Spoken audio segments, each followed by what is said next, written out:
Okay, it seems that we are live, guys. Welcome to another episode of the Entrepreneur Speaker Series, where we step momentarily into the arena of some of the greats in this country, entrepreneurs, authors, speakers, game changers, people that are disrupting industries, people that are moving mountains, and people that are impacting other human beings. So I'm so grateful and excited to have two incredible people on the show tonight. But before I'm going to introduce our honored guest today, I want to welcome our co-host as always. Welcome back, Angeline. Thanks, Robs. It's my honor to be here again with you. I'm so excited. And before we're going to dive in, I just want to say how proud I am to have an incredible and a young entrepreneur here on the show today. This is going to be epic, guys. We're going to be diving into the business model of the 21st century, right? And nobody better than Jordan Hutchinson. He's going to be taking us through his incredible journey. At the age of 15, he launched his first company, right? But he didn't stop there. Since then, he launched so many ventures. And I'm going to allow him to take us through that journey, the lessons learned. But moreover, what does it take to scale a successful online business today? How important is it to have a personal or corporate brand to separate yourself from the masses? And moreover, what are those lessons learned that allowed him to propel himself forward? But moreover, he is not just alone. He has a beautiful young family. And we're also going to have an opportunity to speak about what it's like to have a family while running a successful business. And what did it do for him when his first his newborn came to this world, and how that empowered him. So welcome to the show, Jordan. We're honored to have you here. Yeah, Jordan, welcome. Thank you so much for having me. Thank you so much for having me on. Appreciate it. Absolutely. Yeah, I'm so glad that you have joined our show today, because we have a lot of uprising young entrepreneurs, right? I think your story, it's going to be a great inspiration for them and give them some guidance also. So I'm just curious, what inspired you at such a young age to pursue the journey of entrepreneurship? Well, up front, it wasn't, I didn't know I wanted to be in entrepreneurship. Myself, like a lot of others, have this free spirit of wanting to, A, have that freedom, do what you want, and B, the joy of building something. And so at 15, I got into DJing, actually, of just weddings and parties and events and things like that. And initially, it just started out as a hobby. But like lots of hobbies in the entrepreneur world, it ended turning up into an actual business. And I got to the point a few years later where we had 4 employees. We were doing multiple gigs every weekend. We had a full-on production team that were hosting events or DJing weddings. And after a while, I realized, wait, this is I'm hiring people. I'm doing payroll. I'm trying to advertise. This isn't just a hobby anymore. This is an actual business. And growing up in a family of entrepreneurs and other business people, that's when I kind of started to listen more of, okay, maybe these discussions about, making your dream happen type thing and following whatever you want to become. Maybe these discussions of, finances and how to be financially literate and things like that aren't that weird. Maybe this is something that could be applicable. And so as that turned into an actual company, that's when I realized, wait, I love this. I want to go into business. I want to build something. I want to have the opportunity to see a need and fill that and help people through that. So that's beautiful. And I had the opportunity to have dinner with you and your dad, Paul, the other night. It was so amazing. He said that he started to introduce you to read books since how old? I've been, into reading since the first grade. I've always been kind of a book nerd.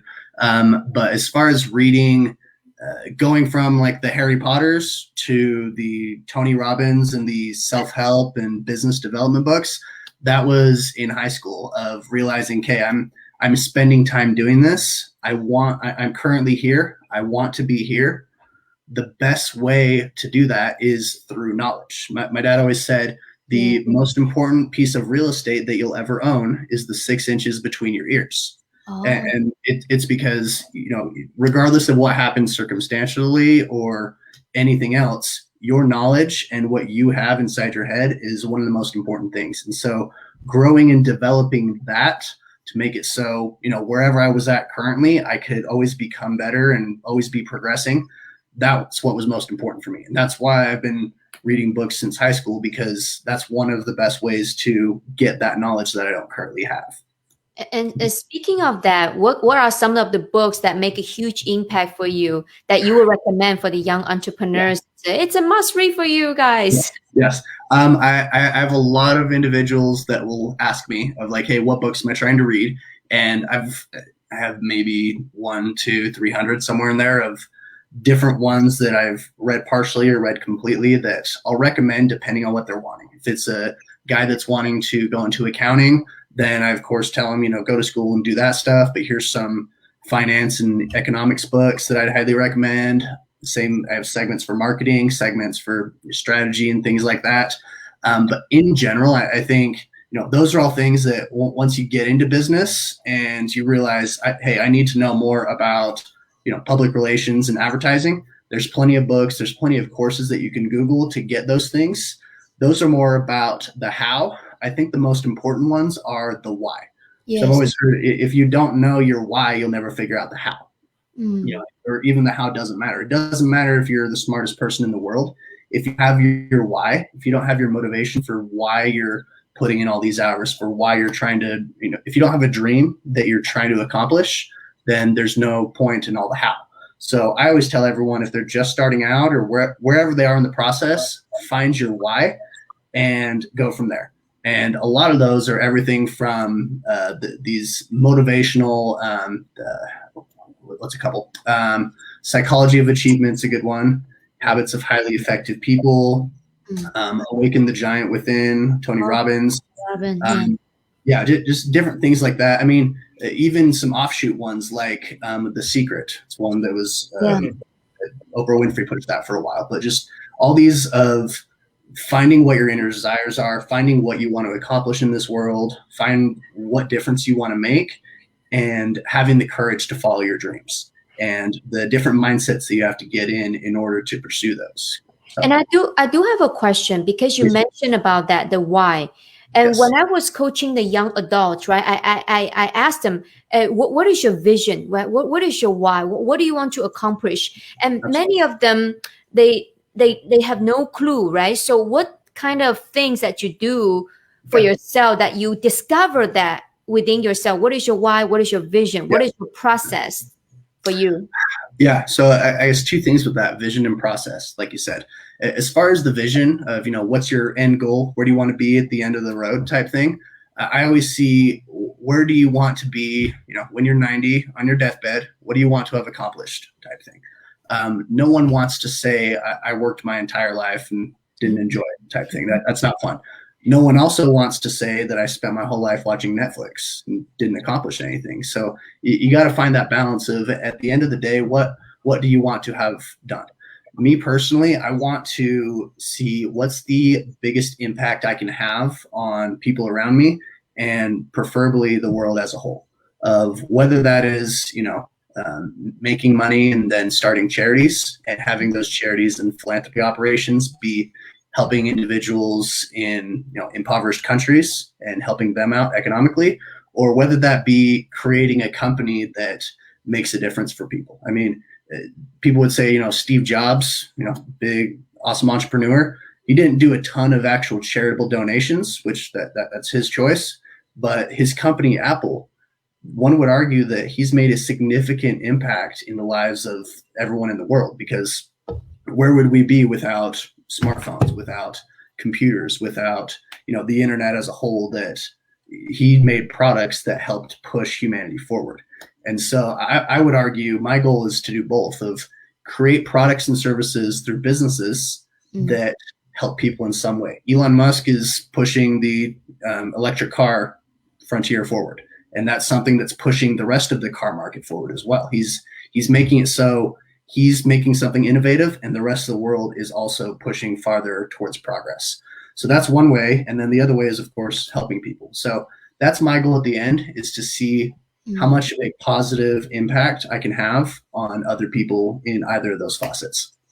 Another one I would add is, a lot of people will focus a lot on business, but there's a quote that I've heard that no amount of worldly success can compensate for failure in the home.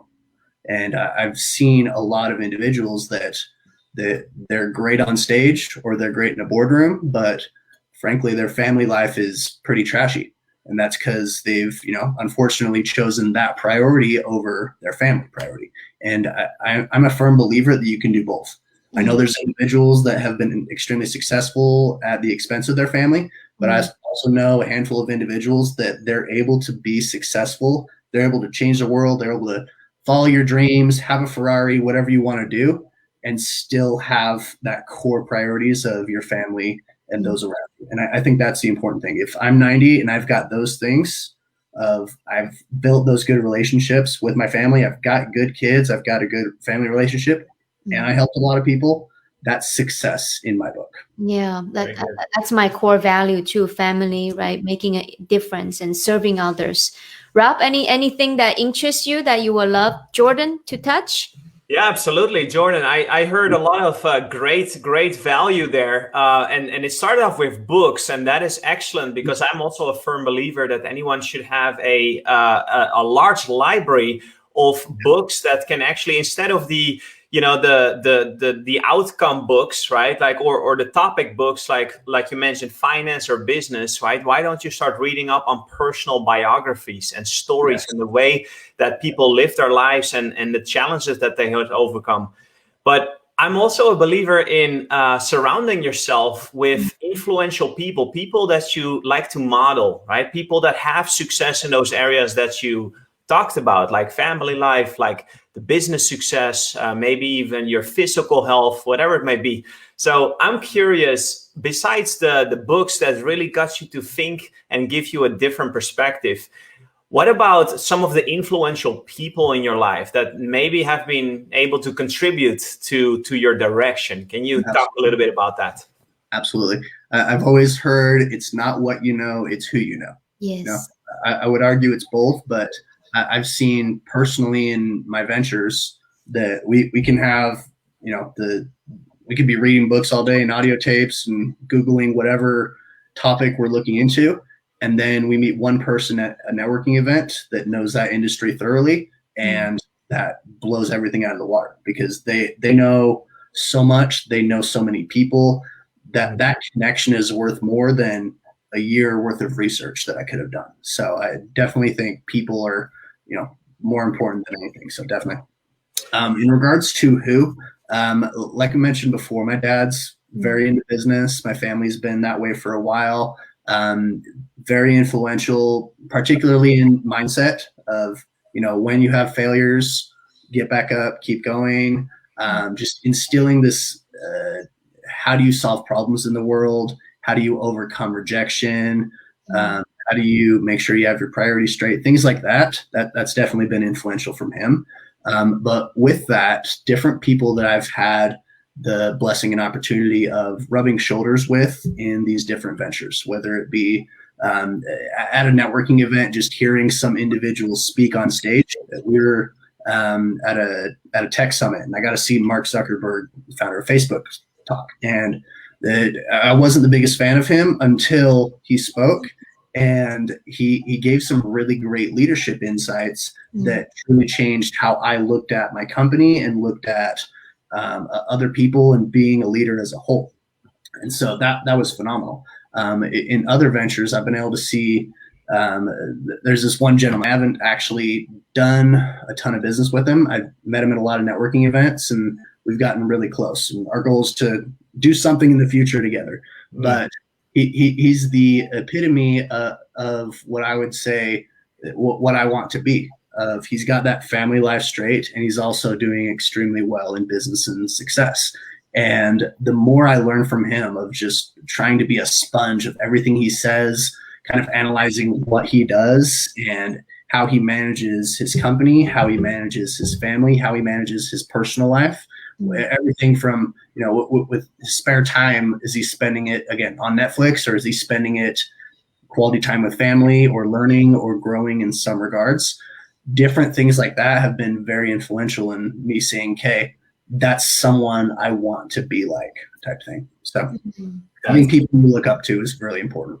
Yeah, that's very good, and I'm glad to hear that you see it that way, because sometimes I feel that in the marketplace, right, when you let's say engage with and network with people, then the question is always like, do you engage with someone to take to learn from their lessons and their failures and their leadership, so you can actually apply that to your life and help yourself forward? Or are you having like a competitive approach where you feel like, I know it all, right? I don't need to listen to somebody. Do you recognize that? Yeah, I've seen everyone's cocky. We all have our challenges and things like that.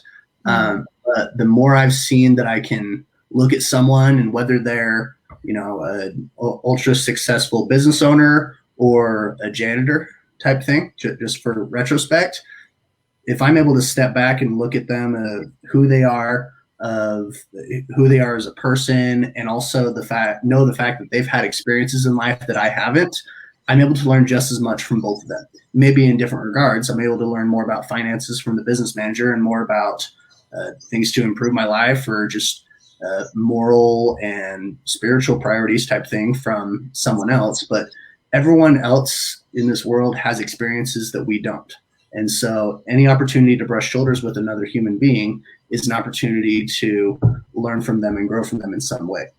Yeah. And so I try and keep that in perspective of, regardless of where they are status wise or where they are in life, if they're a 30-year-old that has been on drugs for 20 years and hasn't really done anything with his life, society would look down on him and things like that. But there's always something that you can learn or grow from in interacting with them. Very powerful. Yeah. And Jordan, I always believe that the success, 80% it's a mindset, right? Yes. And we all have challenge. And my question for you is, what kind of some mindset tips that you can give it to young entrepreneurs when they are building their business? One thing that's really stuck out to me is there's always someone smarter than you. There's always someone with better circumstances, more money, whatever it may be. And so I've always realized I'm always going to be behind the curve in some way. And so I wanted to find some way, if I'm wanting to either get better myself or specifically compete in a market, how do I do that with all the competition out there? How do I make it so when these failures come, I can overcome them and keep progressing? And the thing I've found is hard work and knowledge are essentially the two things that will set anybody apart. You can have someone that's the son of a billionaire type thing, that's going to Harvard and has all this experience and brushing shoulders with kings and queens or whatever. But if they're not a hard worker, and if they're not learning and applying, then someone from Detroit with no experience, no money, and no background will eventually beat them, just because that's determination. You've heard that term, hard work beats talent when talent doesn't work hard. And it's the same for any of us. If we're trying to compete in any way, whether personally or in business, if you're willing to work harder than the other guy, if you're willing to learn more and grow more and really fail more, that way you can learn and progress more, that's what will get you above, and that's what will eventually make you successful. The entrepreneurship journey is hard. It's something where right now it's sexy. Everyone loves it. It's like in the 80s, everyone wanted to be a rock star guitarist because that's sexy. Nowadays, for some reason, being an entrepreneur is sexy.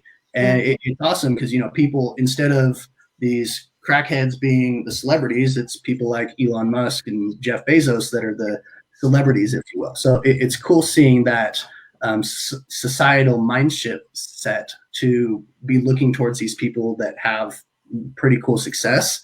But people don't realize that, yes, it's sexy and fun right now, but it's hard. It's absolutely.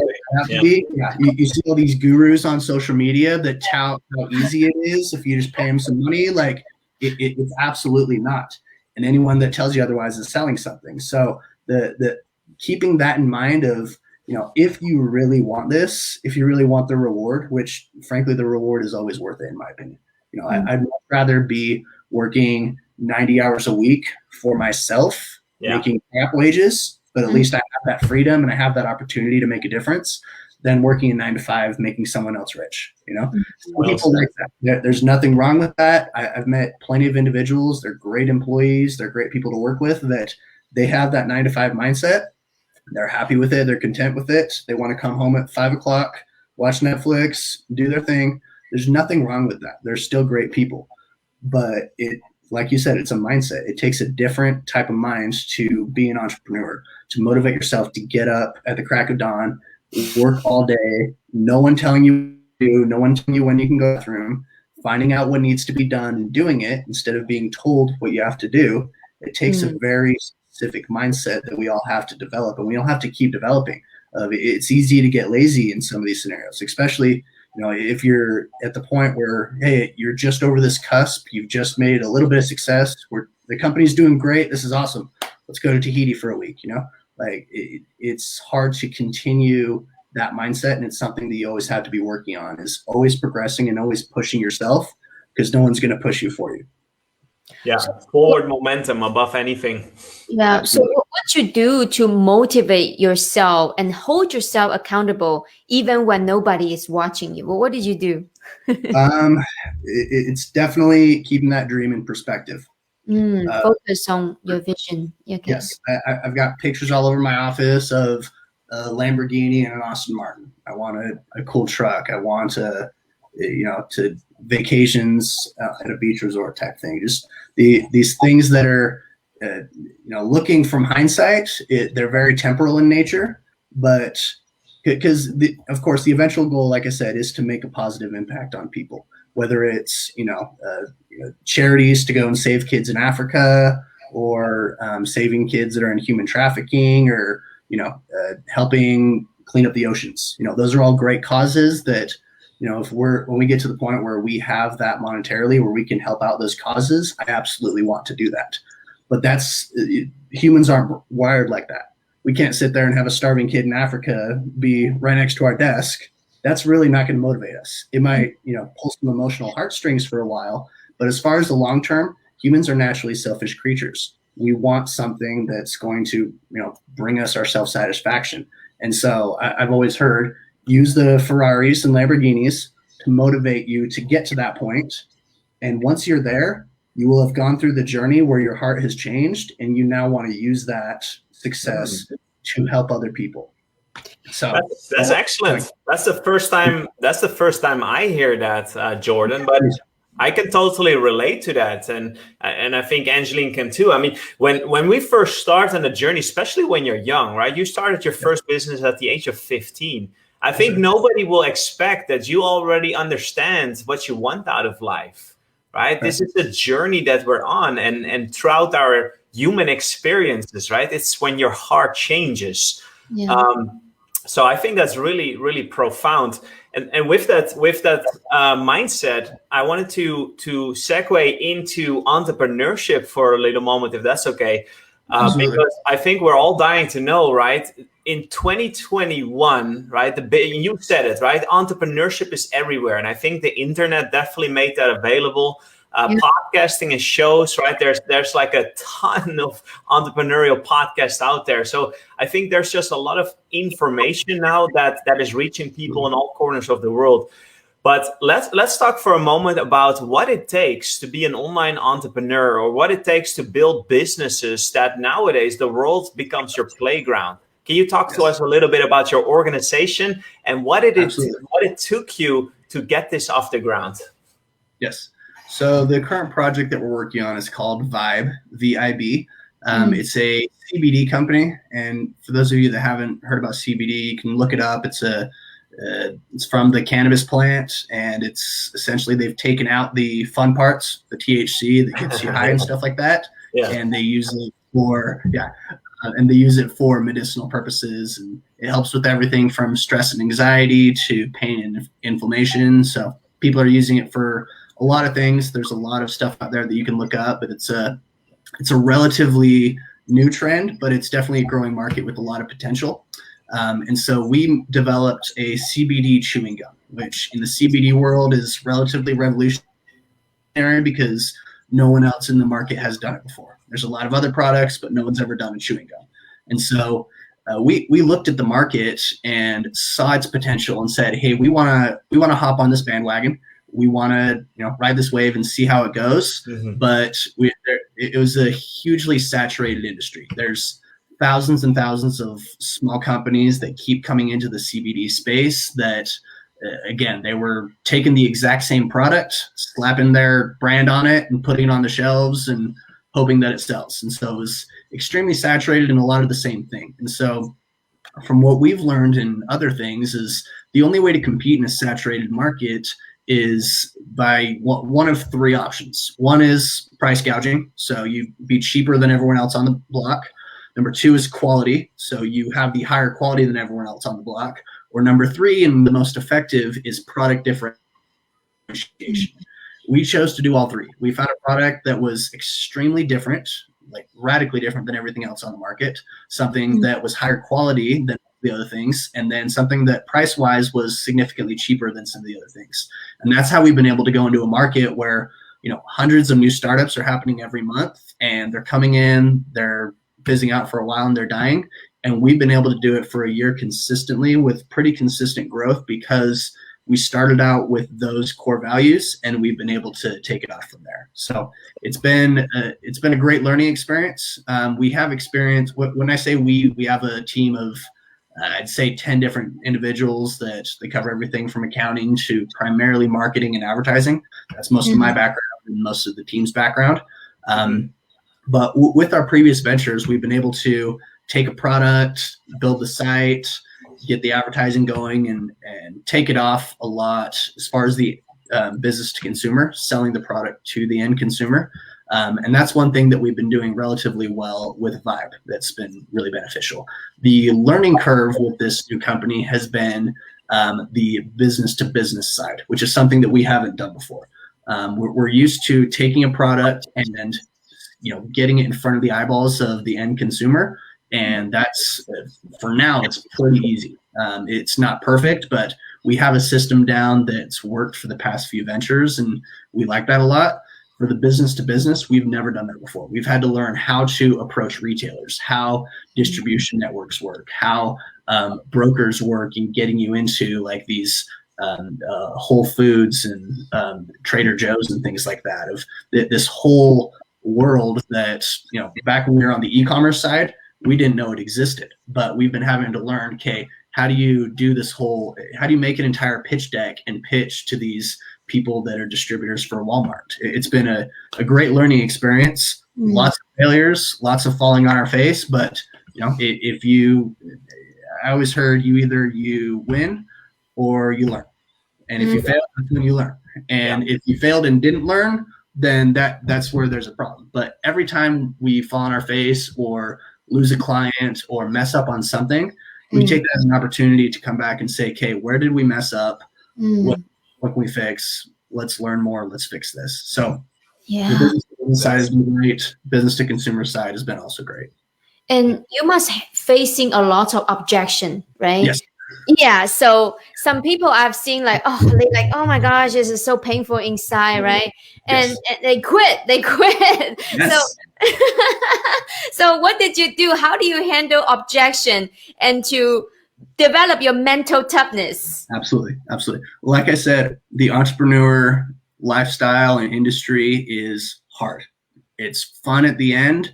It's fun if you make it fun through the growth process. But as you know, with family, with anything fulfilling in life, there's always a sacrifice and there's always some sort of hard work that goes into it. With this, rejection is probably the biggest thing. And the way I found of overcoming that is, don't take it personally. If they don't like you, they'll probably tell you, but most of the time in business, if you're charismatic and nice or just genuinely a good person, it's genuinely not you, it's the way you presented your product. And so once or product or service, whatever it is, if you can guarantee that you have a high quality product or service, because I don't like selling crap. I want to make sure whatever I'm selling is good, high quality. You guys know that better than anyone. If you have something that's good, sometimes it'll sell itself, but in general, you don't have to be doing as much selling because the product is good quality. Yeah. But regardless, you're still going to get rejection. We get door slammed in our face all day. We get retailers every single day that say, this is never going to work. No one's going to buy this. We don't want your crap. Get out of my store. That happens all the time. And so aside from not taking it personally, it's using all them as a learning experience. Okay, well, why did they not like us? Okay, well, maybe we're in the wrong industry. Do we need to reevaluate? Maybe, they're just in the wrong area. Or maybe, it's just not a good fit. Not every person's going to buy your product. That's life. And it's that Rocky Balboa quote of, it's not how hard you get hit, it's how many times you can get hit, keep moving and then still get up. Yeah. Yes, exactly. There's plenty of motivational stuff like that online, and I love it. It's very invigorating to see other people in the world doing that. But question, Jordan. So this is an interesting topic, right? Because now we're dealing with handling objection and facing adversity when you're trying to get this business off the ground. Absolutely. So let's, like in this proverbial scenario where you're facing rejection, my question to you is, and this will be interesting to find out what your mindset is like, but so you maintain this database of your prospects that you're going after. Now, if they reject you, what is your contingency plan? Like, do you just evaluate and move on to a new prospect, or do you evaluate and then later on circle back with these people and try again?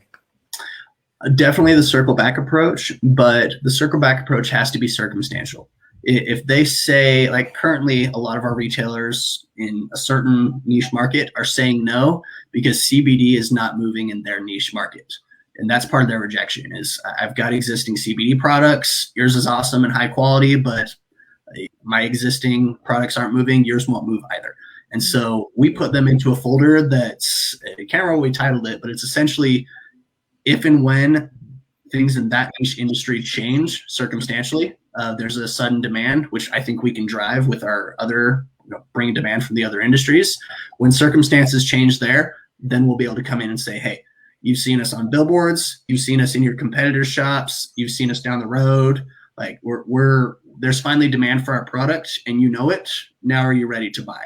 And generally, if we've done that, we've seen even this soon in the game, they'll usually take us on because they've been able to see, okay, I didn't think that that product would sell, but I'm seeing everyone else is finally taking it on. Then, because of peer pressure, then they're willing to bring it on.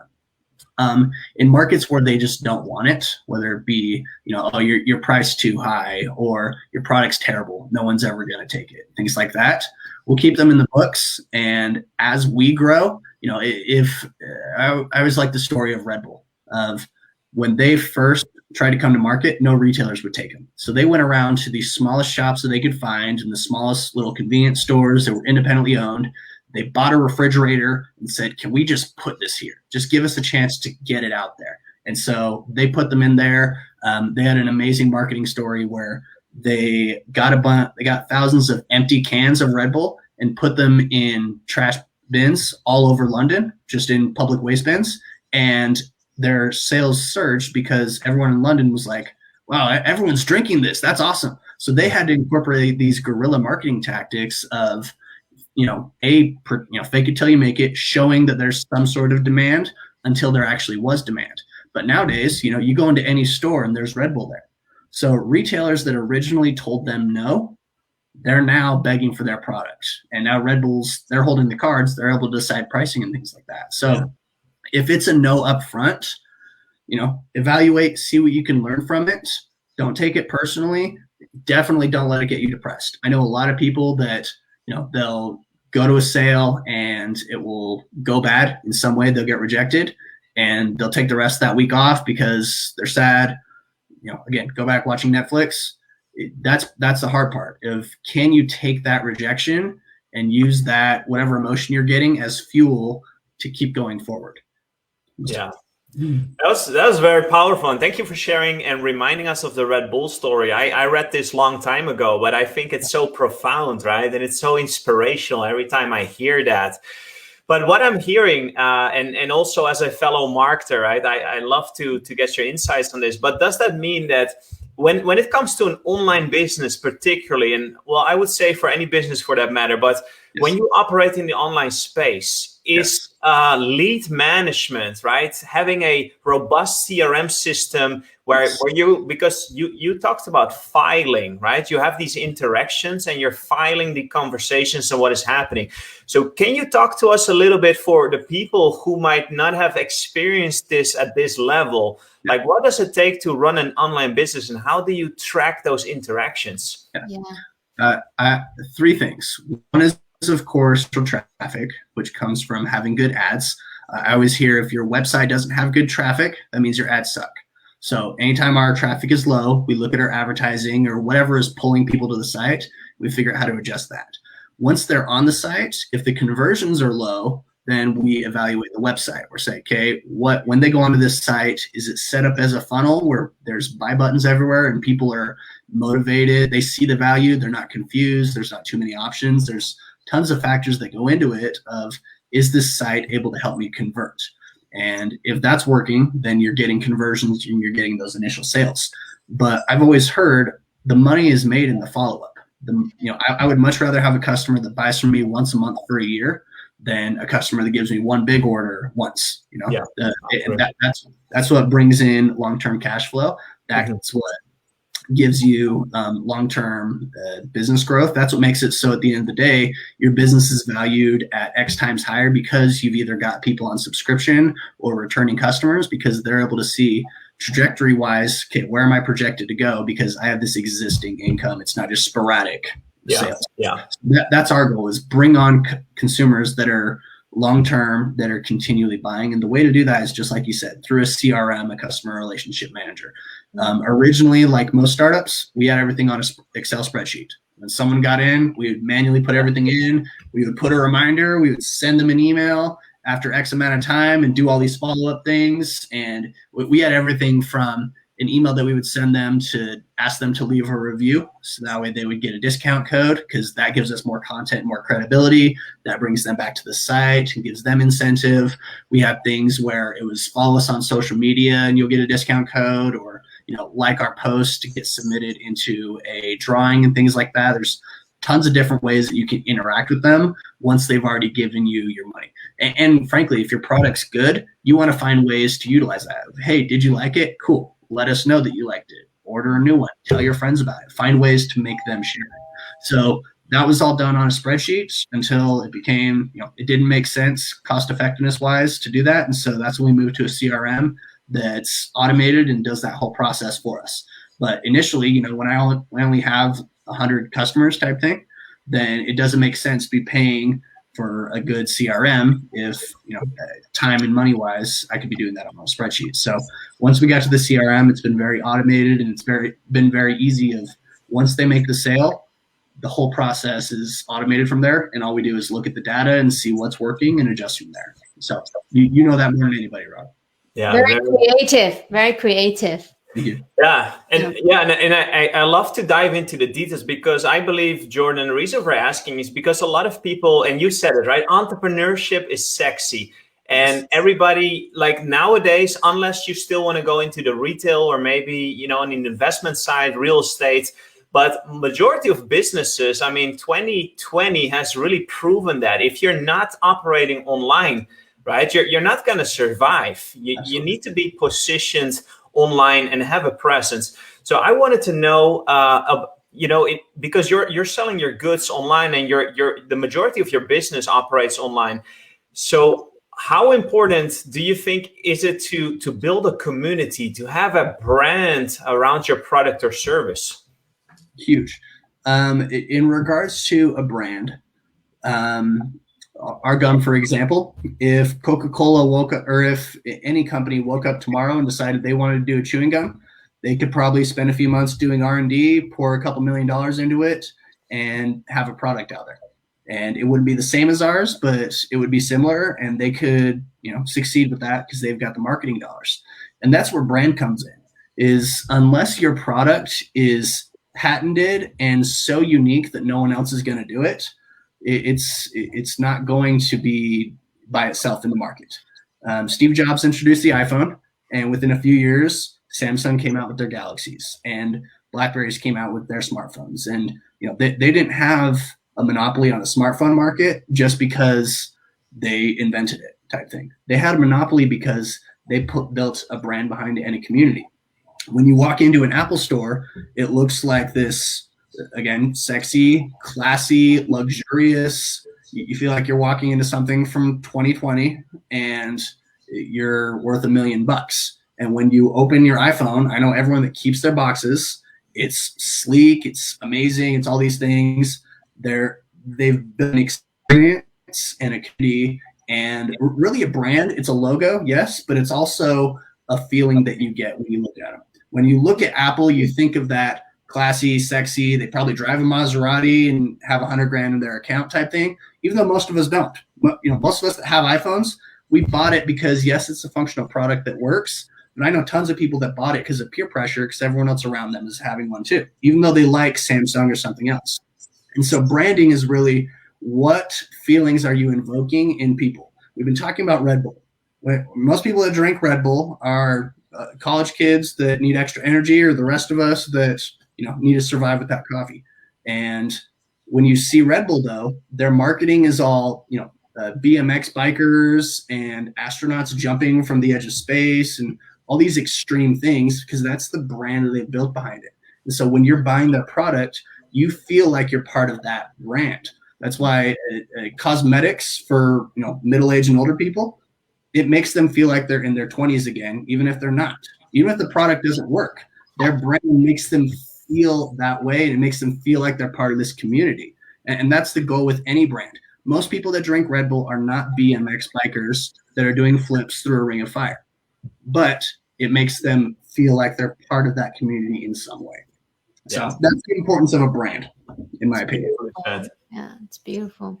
And do you have some questions for Jordan regarding the online space, right? Because we know that you're heavy on the marketing too, yes. and you're building out your community. So this is a great opportunity. Yeah, I appreciate it. So what are some tips that you do to build your list? Are you focused on building your list? Because people always taught me, right? Like your fortune is on your list. Yes. Yeah. So what did you do to build your list? Like I was saying earlier, if you have a website, well, if you have a product that works and you have a website that converts, that's how you initially get that list. Mm-hmm. And that seems easy, but really that's the hard part. You go onto Facebook or Instagram, and every other post is an ad, whether it be an affiliate ad through an account or a sponsored ad that they're paying for campaigns on that platform. And so we're getting hit with ads all day, and our customers, your customers, are getting hit with these advertisements all day. Your goal is to figure out, from an advertising perspective, how do you stand out to them? What are they asking for? Every other ad that you see is buy my product, here's the features type thing. Most of them don't really want to see that. The ads that convert are, what are the benefits? What's the end goal? What feeling are you going to have, or what's this going to accomplish in your life? I always heard that nobody that ever bought a drill bit ever wanted a drill bit. They want a hole, because the end goal of getting a drill bit is having a hole that you drill. Mm. And same thing with anything. I don't really want $1,000, phone. I want to be more productive. I want to get more things done. I want to connect with my family. The reason that we buy things is because we see in some way, shape, or form that end goal. And our job as advertisers and marketers is to convey that end goal to them. And if you're able to do that in a way that speaks to them and is targeted towards them, because the online world, you can't do general stuff anymore. It's not just the billboard world anymore, or the TV commercials. You have to do stuff that's customized. If I could say something, hey, Rob, this is for you, you should buy this, I would, because everyone demands that type of customization in today's digital world. They want stuff that speaks to them, who they think they are, the communities that they feel they're a part of. That's how you get in with them and get them to click on your ads to eventually go to your site. Beautiful. And I want to say thank you for the reminder, because last week we have amazing speaker, right? His name is Jason. He talked about this. He said, be obsessed with the outcome. be obsessed with the outcome for your customer, and all of your marketing message, like talking about the outcome, the result that you deliver for them versus the feature and the benefit, like you mentioned. Yep. I love that. He's absolutely correct. Yep. And I know we can talk all nights, right? All time with you. Yes. And unfortunately, I know you're very busy, and then we have a limited time here. And I'm gonna have Rob close us out, and maybe in the future we have opportunity to invite you again back to our show. Awesome. I'd love to. Thank you, Angeline. Absolutely. Yeah, Jordan, it was such a pleasure speaking to you. And I think that a lot of people, because we had a lot of amazing guests on the show, and we talk a lot about the journey and the mindset. But today I felt we were so privileged to hear the insights from an online entrepreneurial perspective, because like I said, I'm a big believer that if you start a business today, it has to happen online. Regardless if you're in retail, you need to have that online presence. So thank you for sharing the insights of what it takes to run an online operation. But here's the favorite thing, right, at the end of the show, where we always ask, because we like to reward our loyal fans of the show and the people watching this, because we like to give back. And I know you said this earlier, right? You have a big why, and you, besides the profits, you're looking to make an impact. So here's a chance, right? We like to always give something back to the community. And I know that we had a little bit of a discussion back end before the show. So could you please share, Jordan, what is it that people can get their hands on? What can we make available if they want to get in touch with you? Absolutely. Two things. One, if anyone's interested in our CBD products, I'll send out an email through Angeline. You can get 50% off. Just we like getting products out there that help people. But the second thing is, however valuable it would be, I would love to give 30 minutes of my time to anyone who's interested in, coaching and working together and discussing their business and essentially how it's currently doing, or even how they're doing and where they want to be. I would love to take some time just to either sit down or do a phone call with them for 30 minutes, whoever is interested. Wow. And that's incredibly generous. Number one, I personally have never had any experience with CBD, but I think nobody can deny it anymore. It's everywhere. So I think that's a very generous gift. If you would like to try Jordan's products, right? A 50% discount for the community. And second, if you want to take advantage to speak to Jordan about your business or anything that is currently, challenging you on a business level and how to make an impact, then take advantage of this. And we're going to make sure, Jordan, that this information is distributed. Now, before we wrap up the show today here, if people want to follow your journey, right? If they want to follow after hearing your amazing insights here today, how can people get in touch and follow you as you're continuing to build this business? I would definitely say follow the business. I always have people ask, how come you're not active on social media? And I tell them I am, just through my businesses. My personal social media doesn't have a lot, but my businesses that's where most of our outlets are. So definitely follow us. We're on Instagram, vib.brand. You can also go to our website, vibcbd.com. As far as me personally, I have a LinkedIn that I can also share with you guys as well, that I'll be doing what I can to post on there as well. But my personal passions are with, of course, my family, and then the projects that I'm working on. And so that's why my outlets are these businesses, and that's where we're sharing our journey, essentially. Absolutely. And that's excellent. That's excellent. But I can imagine that after today, people might have been curious about you and about your journey and about the CBD business. So we took note of that. And as a final remark, Angeline, would you love to close us out and share with us your wisdom, especially the big takeaway? Because I think this was an excellent episode. Interesting, because before our show, I did a Facebook Live, right? I talk about financial freedom, right? I talk about, are you just interested or are you committed? Like Jordan just said, entrepreneurial, the journey, right? It sounds so glory, freedom, right? But freedom, it's not free. It comes with the price. So my message for you is, are you willing to pay that price? Because if you will, the reward, it's amazingly Wonderful. Very good.